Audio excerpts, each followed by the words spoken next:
14 ayat 1 sampai 20. Demikian firman Tuhan.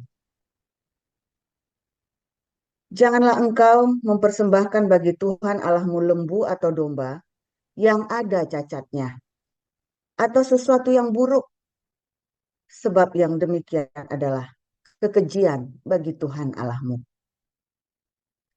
Apabila di tengah-tengahmu di salah yang diberikan kepada Allahmu, ada terdapat seorang laki-laki atau perempuan yang melakukan apa yang jahat di mata Tuhan Allahmu dengan melangkahi perjanjiannya, dan yang pergi beribadah kepada Allah lain dan sujud menyembah kepadanya, atau kepada matahari, atau bulan, atau segenap tentara langit, hal yang telah kularang itu. Dan apabila hal itu diberitahukan atau terdengar kepadamu, maka engkau harus memeriksanya baik-baik. Kalau ternyata benar dan sudah pasti bahwa kekejian itu dilakukan di antara orang Israel, maka engkau harus membawa laki-laki atau perempuan yang telah melakukan perbuatan jahat itu keluar ke pintu gerbang. Kemudian laki-laki atau perempuan itu harus kau lempari dengan batu sampai mati. Atas keterangan 2 atau 3 orang saksi, harus mati bunuh orang yang dihukum mati. Atas keterangan 1 orang saksi saja, janganlah ia dihukum mati. Saksi-saksi itulah yang pertama-tama menggerakkan tangan mereka untuk membunuh dia, kemudian seluruh rakyat. Demikianlah harus kau hapuskan yang jahat itu dari tengah-tengahmu. Apabila sesuatu perkara terlalu sukar bagimu untuk diputuskan, misalnya bunuh-membunuh, tuntut-menuntut, atau luka melukai, secara pendakwaan di dalam tempatmu, maka haruslah engkau pergi menghadap ke tempat yang akan dibeli Tuhan Allahmu. Haruslah engkau pergi kepada imam-imam orang Lewi dan kepada hakim yang ada pada waktu itu dan meminta putusan. Mereka akan memberitahukan kepadamu keputusan hakim, dan engkau harus berbuat menurut keputusan yang diberitahukan mereka kepadamu dari tempat yang akan dipilih Tuhan. Engkau harus melakukan dengan setia segala yang tunjukkan mereka kepadamu, menurut petunjuk yang diberikan mereka kepadamu, dan menurut keputusan yang dikatakan mereka kepadamu, haruslah engkau berbuat.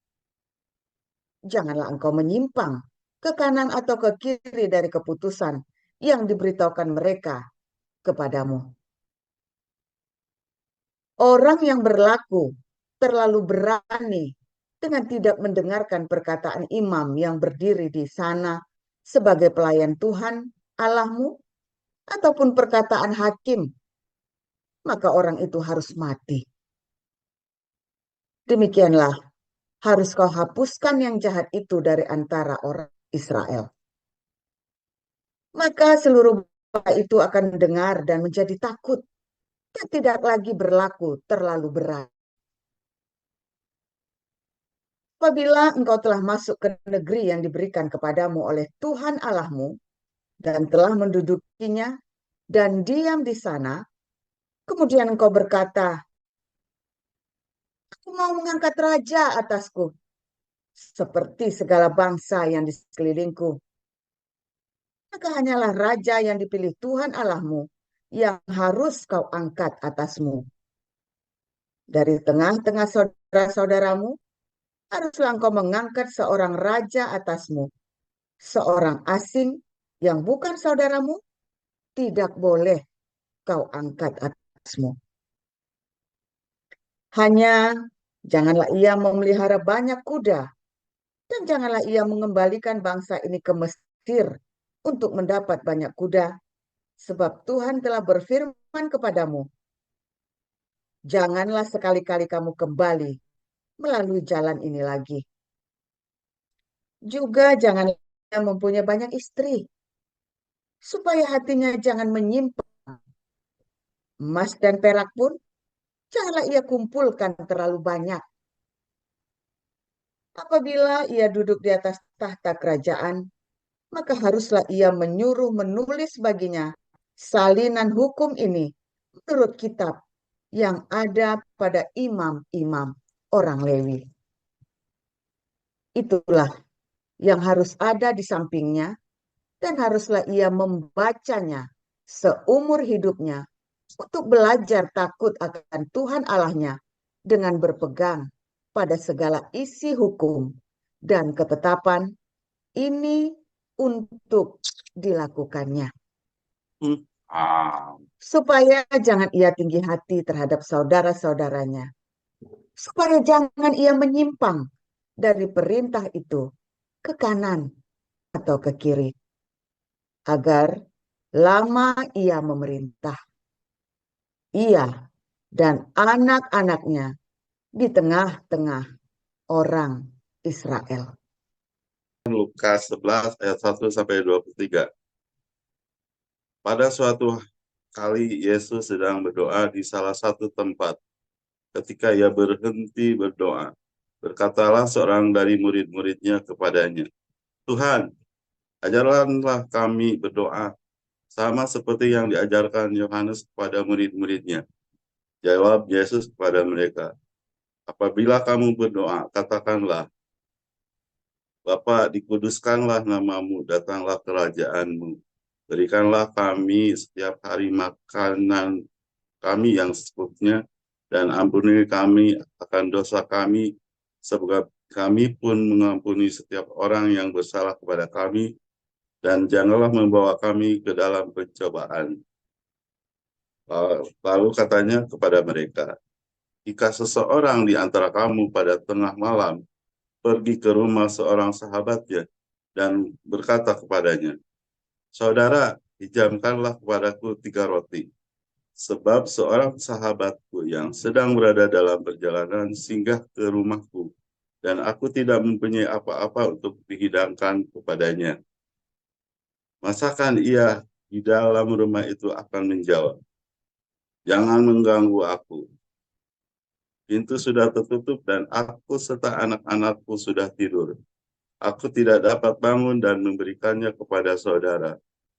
Aku berkata kepadamu, sekalipun ia tidak mau bangun dan memberikan kepadanya karena orang itu adalah sahabatnya, namun karena sikapnya yang tidak malu itu, ia akan bangun juga memberikan kepadanya apa yang diperlukannya. Oleh karena itu, aku berkata kepadamu, mintalah, maka akan diberikan kepadamu. Carilah, maka kamu akan mendapat. Ketoklah, maka pintu akan dibukakan bagimu. Karena setiap orang yang meminta, menerima, dan setiap orang yang mencari, mendapat, dan setiap orang yang mengetok, baginya pintu dibukakan. Bapak manakah di antara kamu, jika anak minta ikan daripadanya, akan memberikan ular kepada anak itu ganti ikan? Atau jika ia meminta telur, akan memberikan kepadanya kalajengking? Jadi jika kamu yang jahat tahu memberi pemberian yang baik anakmu, apalagi Bapamu yang di sorga, ia akan memberikan Roh Kudus kepada mereka yang minta kepadanya. Yesus dan Beelzebul. Pada suatu kali Yesus mengusir dari suatu setan yang membisukan. Ketika setan itu keluar, orang bisu itu dan kata-kata, maka heranlah orang banyak. Tetapi ada di antara mereka yang berkata, ia mengusir setan dan kuasa Beelzebul, penghulu setan. Ada pula yang meminta suatu tanda dari sorga kepadanya untuk mencobai dia. Tetapi Yesus mengetahui pikiran mereka lalu berkata, setiap kerajaan yang terpecah-pecah pasti binasa, dan setiap rumah tangga yang terpecah-pecah pasti runtuh. Jikalau iblis itu juga bagi-bagi dan melawan dirinya sendiri, bagaimanakah kerajaannya dapat bertahan? Sebab kamu berkata bahwa aku mengusir setan dengan kuasa Beelzebul. Jadi, jika kamu mengusir setan dengan kuasa Beelzebul, dengan kuasa apakah pengikut-pengikut mengusirnya? Sebab itu merekalah yang akan menjadi hakimu. Tetapi jika aku mengusir setan-setan dengan kuasa Allah, maka sesungguhnya kerajaan Allah sudah datang kepadamu. Apabila seorang yang kuat dan yang lengkap bersenjata menjaga rumahnya sendiri, maka amanlah segala miliknya. Tetapi jika seorang lebih kuat daripadanya menyerang dan mengalahkannya, maka orang itu akan merampas perlengkapan senjata yang diandalkannya dan akan membagi-bagikan rampasan. Siapa tidak bersama aku, ia melawan aku, dan tidak mengumpulkan bersama aku, ia mencerai-beraikan. Demikian firman Tuhan. Apabila roh jahat keluar dari manusia, ia pun mengembara ke tempat-tempat yang tandus mencari perhentian. Dan karena ia tidak mendapatnya, ia berkata, aku akan kembali ke rumah yang telah kutinggalkan itu. Maka pergilah ia dan menempati rumah itu, bersih tersapu dan rapih teratur. Lalu ia keluar dan mengajak 7 roh lain yang lebih jahat daripadanya. Dan mereka masuk dan berdiam di situ.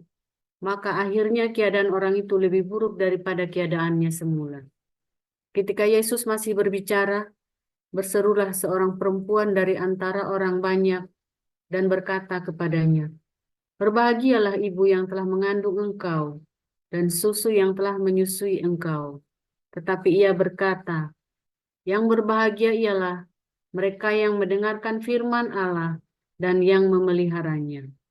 Ketika orang banyak mengerumuninya, berkatalah Yesus, angkatan ini adalah angkatan yang jahat. Mereka menghendaki suatu tanda, tetapi mereka tidak akan diberikan tanda selain tanda Nabi Yunus.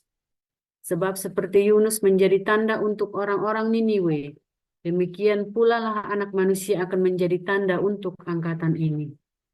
Pada waktu penghakiman, ratu dari selatan itu akan bangkit bersama orang dari angkatan ini, dan ia akan menghukum mereka. Sebab ratu itu datang dari ujung bumi untuk mendengarkan hikmat Salomo, dan sesungguhnya yang ada di sini lebih daripada Salomo.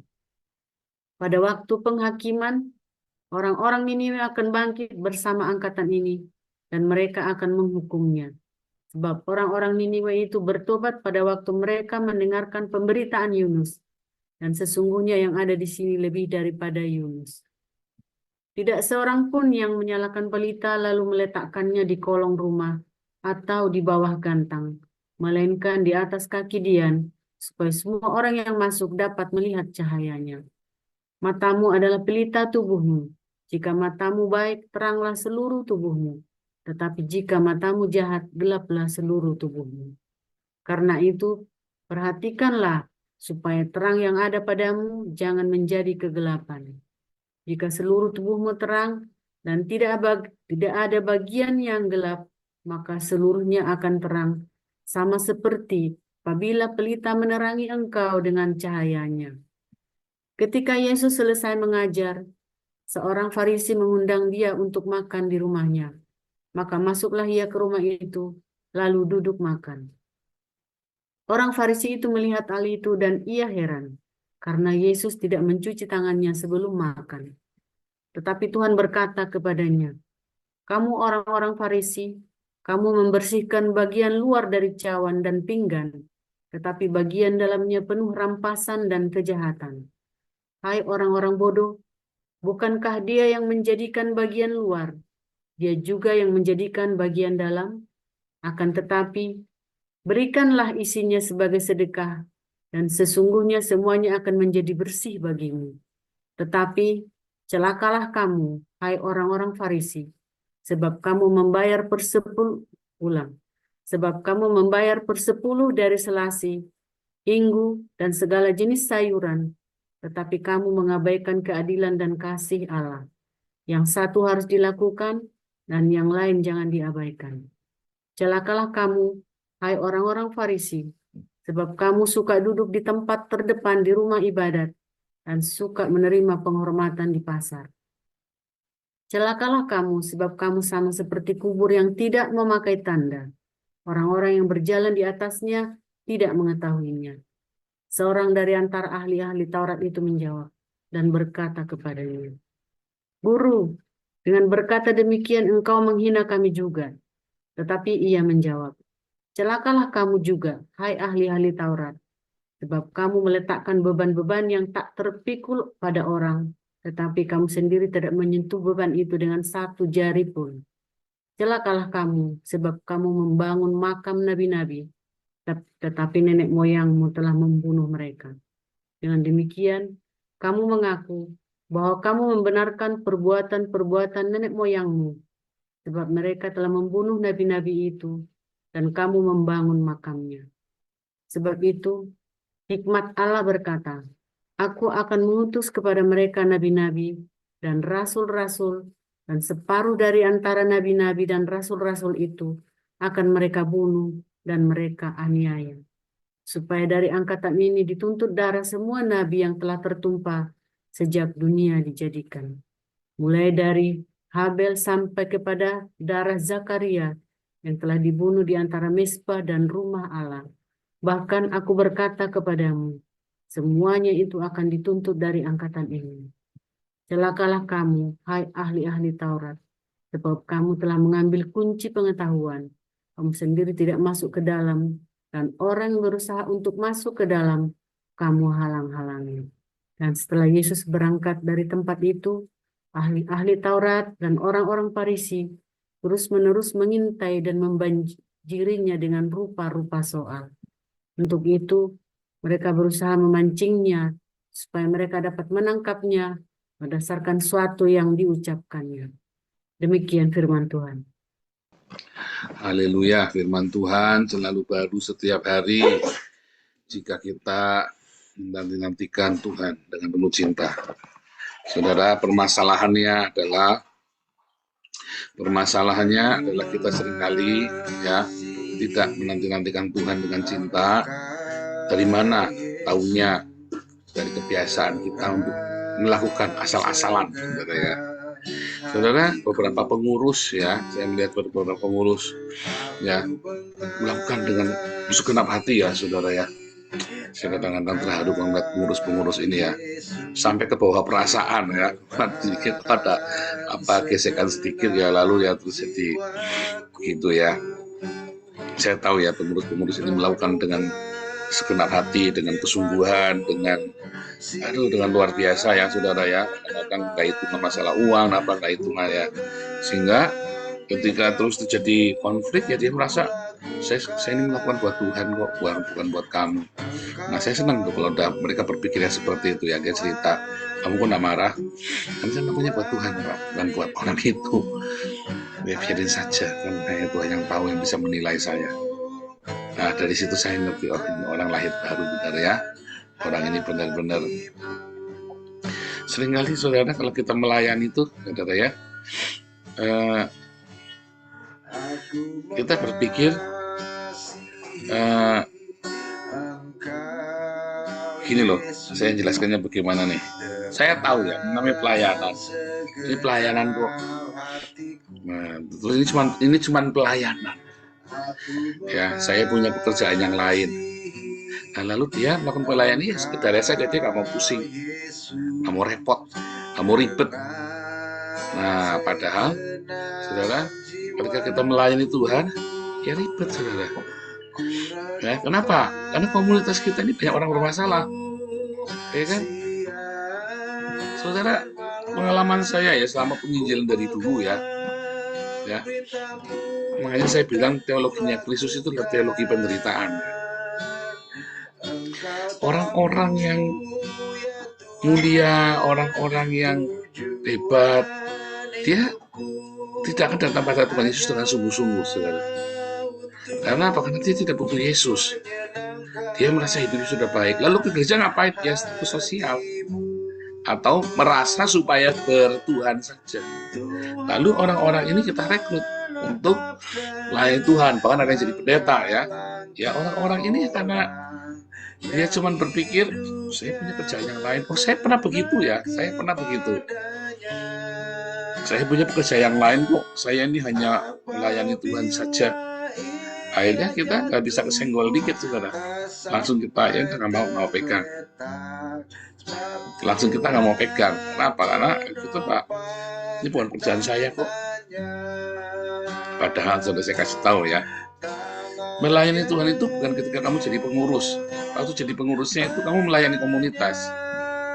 Tetapi begitu kamu ada gesekan, ada konflik, itulah melayani Tuhan. Kamu waktu jadi pengurus biasa, saudara ya. Waktu Anda dipasrahin wewenang biasa. Jadi moderator, jadi WL, jadi apa-apa kan di dalam gereja atau biasa, saudara. Suruh khotbah, Anda jangan begitu melayani Tuhan. Nggak usah bangga, nggak usah GR. Melayani Tuhan itu ketika kamu berkonflik. Responmu seperti apa dalam konflik itu, di dalam komunitas itu, dalam melayani Tuhan. Dan responmu harus respon yang terbaik.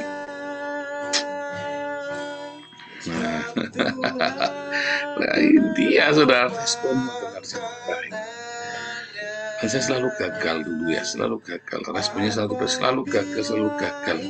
Sampai ke bawah tidur, sampai berminggu-minggu, sampai akhirnya saya tak mundur aja lah. Kenapa, saudara? Karena hati kita tidak kita jaga. Taman hati kita ini jadi taman Eden. Anda tidak menjaga hatimu, tidak rawat taman Eden di hatimu itu, saudara. Ya, seperti Kain sama Habil, konflik. Ya, ada konflik. Apalagi kamu nggak punya iman, ya. Lalu yang terjadi adalah kamu merasa sudah berikan yang terbaik, tapi kok ya begini responnya orang, begitu kan? Aku sudah merasa masak, tapi kok masih dihina, udah capek, ya. Pernah ada seorang yang sedang merintis gereja ya, nggak ada yang merintis gereja. Tuh dia tuh, saya tiap minggu harus begini, capeknya begini. Sebetulnya kami lebih capek, saudara. Kalau Anda bayangkan ya, saya itu persiapan dari habis jam 5 pagi, jam 4 pagi itu HBC bangun sampai jam 10. Lalu saya harus siap-siap secepat mungkin ya.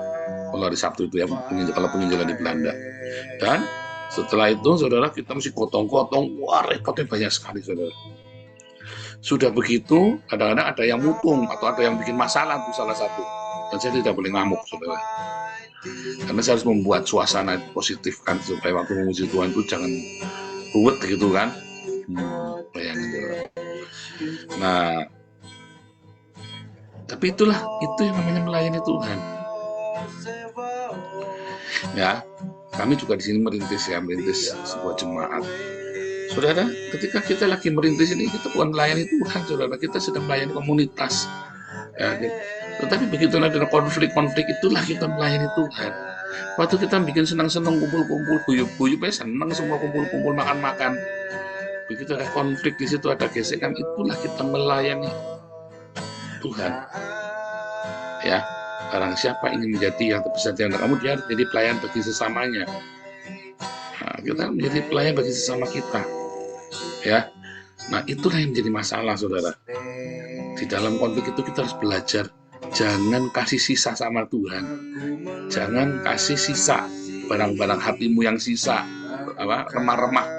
remah-remah roti di hatimu, sampah-sampah, ya junk food.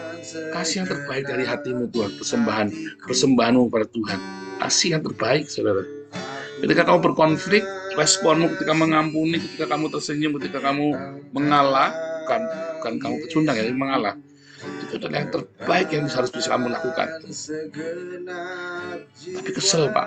Nah, sekali, dua kali kamu lakukan, berkali-kali kamu tahu, kamu nanti makin ahli bagaimana cara mengatasinya supaya jangan keki hatimu, saudara. Saya juga belajar begitu ya, supaya jangan keki. Kita belajar ya, saya juga sama anak-anak semua belajar merespon. Mungkin kita kesel, tapi cepat-cepat harus cepat beresin, ya. Nggak boleh lebih dari matahari terbenam, langsung kita beresin.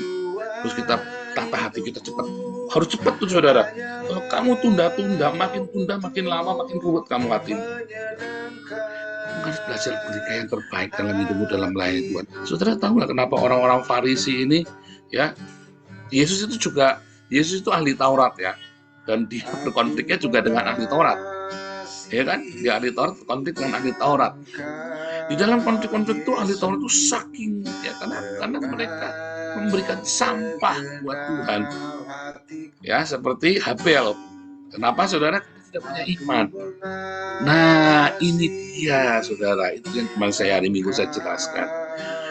Kalau kamu tidak punya iman, maka ketika kamu merespon, maka responmu terhadap konflik itu tidak baik. Kalau kamu tidak punya iman, ya, ketika kamu merespon, maka responnya itu nggak baik. Tapi kalau kamu punya iman, otomatis responnya baik. Jadi kalau kamu lagi berkonflik, responmu tidak baik, berarti kamu tidak beriman. Ya, berarti kamu tidak beriman. Cepat-cepat begitu kamu sadar, oh begini, jangan-jangan aku tidak beriman. Begitu responmu negatif, berarti kamu tidak beriman. Padahal di dalam konflik itulah korban bakaran itu diberikan kepada Tuhan. Ketika kita bisa mendahulukan orang lain, bukan karena pecundang, bukan karena kepaksa, bukan. Tapi kamu bisa mendahulukan. Coba kamu maunya bagaimana? Didengarin dulu, ya kan? Tanpa harus marah, tanpa curiga, tanpa harus ngamuk. Ya. Nah, kalau kamu punya iman yang benar, iman yang dari cintanya Yesus, dari agape, dan iman dari rema Kristus. Rema adalah logos ditambah agape, ya kan? Jadi ketika kamu punya iman yang benar, maka dalam konflik itu mungkin pertama kaget, karena mungkin kamu tidak pernah mengalami seperti itu. Tapi kemudian kamu cepat-cepat menata, gitu, taman Edenmu itu. Ada duri tajam, semua luka, cepat beresin, gitu. Terus kamu tata taman Eden, taman hatimu itu harus kamu tata. Karena disitulah kamu membangun mezbah yang benar. Ya, hadirat Allah sama dengan kamu jaga, jangan sampai hadirat Allah itu pergi. Sehingga tamanmu yang Eden itu jadi edan. Jadi kamu harus tata terus saudara ya. Jangan biarkan masalah, konflik atau hal yang tidak baik itu mempengaruhi hidupmu. Jangan mengkhamirimu. Jangan. Nah, orang-orang ahli Taurat ini karena dengki pada Yesus. Dalam konfliknya itu akhirnya dia bunuh Yesus itu. Ya kan? Akhirnya dia fitnah. Karena dalam responnya itu dia tidak terbiasa melakukan yang terbaik. Orang-orang yang tidak terbiasa melakukan respon yang terbaik, akhirnya dia tidak pernah tahan dalam konflik, saudara. Bahkan dengan keluarganya, dengan anak-anaknya, dengan pasangannya, dengan jemaatnya, dia tidak pernah bisa berkonflik dengan baik. Dan selalu berujung dengan ribut dan bubar jalan. Saya tidak pernah bubar jalan sama orang, tapi orang yang bubarin jalan sendiri. Ya, serius saudara. Lupa dulu galau kok di stop. Kalau dari stop, kalau itu beda, itu administrasi, saudara ya, harus tegas. Kalau administrasi tegas, tapi kalau dengan orang saya tidak pernah membenci orang. Serius saudara ya. Sejak saya mengerti 2014 itu ya, saya mengerti tentang lahir baru dan cintaku yang sejati itu ya, saya tidak pernah dismiss orang. Ya. Kenapa saudara? Karena saya selalu percaya ya bahwa Tuhan bisa pulihkan. Tapi banyak orang ya, kemarin kita sudah belajar dari Roma 14 ya. Ya janganlah kamu, terimalah orang yang lemah imannya tanpa kamu harus ngata-ngatain dia. Maksudnya begitu ya. Terimalah orang yang lemah imannya tanpa kamu harus mempercakapkan perbuatannya. Kita tahu jadi salah gitu ya, tapi nggak usah kita bully. Nggak usah terus kita jauhi dia atau kita anggap waduh dia ini kurang, nggak usah. Tetapi sekarang ini masalahnya ya, yang di dalam kisah Kain dan Habil itu sekarang bukan orang itu yang lemah, kita yang lemah. Bagaimana? Kita yang tidak beriman seperti Kain, sehingga kita memberikan respon konflik itu dengan amat sangat buruk sekali. Nah saat itu saudara, jangan mengeraskan hatimu. Begitu kamu sadar kamu salah, pertama kamu bilang, Tuhan ampuni aku, Tuhan tolong aku. Ingat saudara, setelah itu bila mana perlu kamu samperin saudaramu itu yang berkonflik denganmu, aku ada salah apa sama kamu, ini kalau kurang pas berarti maafin aja ya. Tapi kalau Anda yakin Anda nggak salah, ya udah nggak perlu. untuk meminta maaf, tapi benarkan respon. Tiba-tiba dia jeder gitu ya. Kamu yakin kamu tidak salah, kamu tanpa harus marah sama dia, kamu terima. Seperti kita kan sering difitnah saya kan, orang benci saya heran, saya ada salah apa sama dia? Nggak apa-apa ya, biarin saja. Nah, biarkan saja. Ya, yang penting hati kita beres dan kita jangan meresponi dengan kemarahan, kebencian. Itu penting, saudara ya. Itu penting. Karena apa, saudara? Karena kita mau berikan persembahan kita yang tak bercacat celah, yaitu kedagingan kita. Yang sudah diajarin juga ya, bahwa persembahan domba Paskah adalah daging kita, hawa nafsu kita. Nah, persembahkan itu tanpa cacat celah, saudara. Persembahan yang sempurna, jangan tanggung-tanggung, berikan yang terbaik. Berikan yang terbaik yang bisa kamu berikan kepada Tuhan. Baik itu kamu persembahkan hawa nafsumu itu, baik itu dengan kerendahan hatimu, baik itu adalah keuanganmu, baik itu adalah segala macam waktumu, ya, perkataanmu. Serahkan semuanya, saudara. Keluargamu, anak-anakmu, dan hidupmu sendiri. Biasakan terbaik. Karena iman, maka Habel memberikan yang terbaik. Ya, apa yang terbaik? Ya, berikanlah sedekahmu itu juga harus yang terbaik. Jaga, saudara, sedekahmu itu yang terbaik. Yang terbaik dalam hidupmu. Kalau kamu terbiasa, ya, berikan yang terbaik dengan hati yang baik. Yang terjadi adalah rohmu, ya, ada namanya excellent spirit, ya, kamu akan punya roh yang istimewa. Rohmu akan istimewa dan kamu akan berkemenangan hidupmu. Terlebih dari itu apa, saudara? Karena kamu terbiasa tanpa dilihat orang, kamu berikan yang terbaik. Tuhan tidak buta, manusia juga nggak buta, nggak matin, saudara. Kalau kamu biasa berikan yang terbaik, karena kamu akan kumpul dengan orang-orang yang baik, ya, kamu akan kumpul dengan orang-orang yang excellent, dan orang-orang excellent ini berkumpul menjadi satu, maka makin cepat percepatan hidupmu, saudara, makin menjadi sempurna di dalam Yesus. Tapi kalau kamu biasa mempersembahkan asal-asalan, terus gini saja, kamu sudah. Anda terbiasa menjelaskan, Anda akan ketemu dengan orang yang asal-asalan. Akhirnya kamu saling melukai sama satu, ya udah, akhirnya kamu kendor-kendoran, saudara. Bukannya kamu bagaimana berlomba-lomba memberikan terbaik, kamu malah berlomba-lomba untuk malas, berlomba untuk ya udah, sebodoh masa bodoh.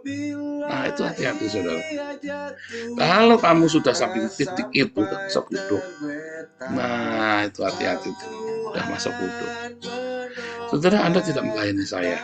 Ya, uang itu kamu semua yang pegang. Anda tidak melayani saya, Anda melayani Tuhan. Ya, bahkan kami di sini pun juga sama, kami melayani Tuhan. Ya, kita kerja babak belur ya, semua ya. Waduh, pokoknya berkat terbaik. Sampai sekarang saya ngerti akhirnya, saudara, rahasia memenangkan orang Belanda, ya, dan orang Jerman ini ya. Wah, Tuhan bukakan sama saya ya. Makanya sekarang kita komunitasnya bule. Mungkin kita nih gereja Indonesia pertama yang jemaatnya bule semua, saudara ya. Kita jadi ngerti, saudara ya, bagaimana memenangkan orang Belanda. Ya.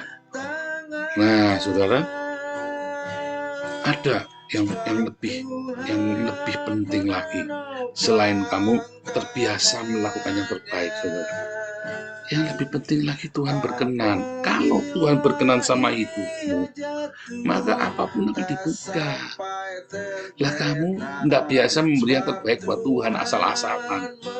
Ya udah, bodo amat, bukan buat aku ini, cuma pelayanan. Hati-hati, saudara ya. Di dalam konflik itu kamu harus responnya benar. Yang paling penting itu responnya, prosesnya itu benar. Tapi kan yang penting harus hasil akhirnya enggak, saudara. Ini bukan bisnis. Ini adalah pelayanan. Yang paling penting prosesnya. Jangan kejar target. Yang paling penting prosesnya harus benar, saudara ya. Ingat-ingat ya, saya selalu ingatkan kepada para pengurus, kita bukan bisnis loh. Jangan kejar targetnya. Yang penting laporan keuangannya harus benar. Kedua, prosesnya harus benar. SOP-nya dijaga. Jangan kejar target, kita mau sekian ya. Betul, kita mau sekian. Saya juga kepengen. Tetapi yang lebih penting, lebih dari semuanya adalah proses yang harus benar. Ya, terus kamu harus, selain prosesnya itu benar, juga kamu harus tahu ini kita melayani Tuhan, bukan kejar target. Ya, prosesnya harus benar, ya, dan prosedurnya, respon-responmu dalam konflik itu harus benar. Nanti kamu akan latihan seperti itu waktu kamu masuk dalam dunia nyata. Kamu sudah terbiasa excellent. Kamu tidak sadar, orang nonton, saudara. Dari mana spirit excellent yang saya punya sehingga orang percaya? Coba orang pada kumpulin donasi pada gagal. Kita kumpulin donasi cepat sekali, saudara. Ada spirit of excellence, ada roh yang istimewa yang orang percaya dan berbuah nyata. Kita di Belanda ya, kita penginjilan. Waduh, kamu kira tuh anak-anak saya semua itu ya, itu terlibat semua ya. Untung anak saya itu nggak berontak. Saya cuma bilang, untung papamu nih Tuhan pendeta, khotbah sama nyanyi. Coba kalau papamu nih tukang ternak ayam, kamu pasti disuruh bersihin tai ayam kamu. Saya bilang begitu, saudara ya. Untung loh, kalau papamu misalnya nih, ya kerjanya pemulung, ya kamu pasti disuruh misahin botol-botol bekas yang lengket-lengket itu, yang isinya muntahan, isinya macam-macam tuh. Seperti tempat sampah, papamu pendeta. Kamu cuma disuruh nyanyi, disuruh nyiapin video, disuruh ngedit video, suruh bikin lagu. Ya kan? Anak saya bersuka cita senang itu, saudara ya. Cuma ya capek, memang capek ya, cuma capek. Tapi banyak jiwa-jiwa mulai kita jangkau ya, mulai kita sentuh orang-orang ini, mulai kita doakan. Kemarin ada 2 orang ya tetangga saya yang ya kurang baik lah ya, mau ya datang ke gereja, saudara ya, datang ke gereja dan kita doakan. Aku doakan ya, mau. Waduh, saudara, luar biasa sekali ya, saudara. Doakan ya, namanya William sama Christian, namanya Christian ya, tapi dia ruwet hidupnya, namanya Christian. William juga. Nah, ini kita lagi doakan ya, supaya Tuhan jamah bisa kita baptis ya.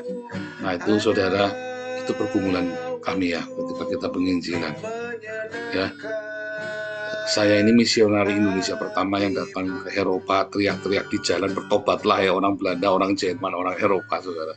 Serius, Anda cari misionari Indonesia yang pertama itu saya, saudara, yang teriak-teriak di pinggir jalan ya, setiap bulan, ya. Doakan terus ya, saudara ya, untuk kami di Belanda ini dan di Eropa ya. Kita sudah baptis orang, jadi orang asli Eropa ini kita baptis sudah 9 ya, kita baptis, tambah 2 lagi ini 11, saudara ya. Orang Eropa asli, orang bule asli ini ya. Doakan saja supaya terus Tuhan memberikan yang terbaik, dan kami diberi kekuatan untuk merespon yang terbaik, proses yang terbaik, hal-hal yang terbaik, persembahan yang terbaik. Persembahan yang terbaik itu bukan suaramu yang merdu mendayu-dayu. Persembahan yang terbaik dari itu adalah ketika kamu berkonflik dan kamu merespon yang terbaik karena Tuhan Yesus. Haleluya, amin.